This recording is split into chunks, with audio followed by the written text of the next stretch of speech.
Hello, നമുക്കൊരു ചെമ്മീൻ roast ഉണ്ടാക്കിയാലോ? ഇതെൻ്റെ മാത്രം റെസിപ്പിയാണ് കേട്ടോ. ആദ്യം തന്നെ ഉപ്പും മഞ്ഞളും ചേർത്ത് വേവിച്ച് വെച്ചിരിക്കുന്ന ചെമ്മീൻ വെളിച്ചെണ്ണയിലിട്ട് ജസ്റ്റ് ഒന്ന് ഷാലോ ഫ്രൈ ചെയ്തെടുക്കാം.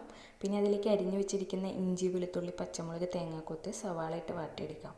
അതിലേക്ക് ആവശ്യത്തിന് ഉപ്പ്, മഞ്ഞൾപ്പൊടി, മല്ലിപ്പൊടി, ഗരം മസാല ചേർത്ത് വഴന്ന് വരുമ്പോൾ തക്കാളി കൂടി ചേർക്കാം കേട്ടോ.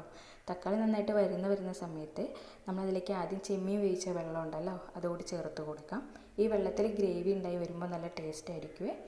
നന്നായിട്ട് കുറുകി വരുന്ന ഒരു സമയത്ത് നമുക്ക് അതിലേക്ക് കുറച്ച് ചൊറുക്ക ഒഴിച്ച് കൊടുക്കാം കേട്ടോ. നാടൻ ചൊറുക്കയാണ് ഉപയോഗിക്കുന്നത്, വിനാഗിരി അല്ല. അത് തന്നെ ചേർത്ത് കൊടുക്കണം, നല്ല ടേസ്റ്റ് ഉണ്ടാവുള്ളൂ. പിന്നെ നന്നായി വഴറ്റി ഇങ്ങനെ കുറുകി വരുന്ന സമയത്ത് നമ്മൾ അതിലേക്ക് നേരത്തെ വറുത്ത് വെച്ച ചെമ്മീനും കൂടി ചേർത്ത് കൊടുക്കുക. ഇതൊന്ന് മിക്സായിട്ട് ഒന്നും കൂടി കുറുകി വരുന്ന സമയത്ത് നമുക്കതിലേക്ക് കുറച്ച് പഞ്ചസാര കൂടി തൂവി കൊടുക്കുക.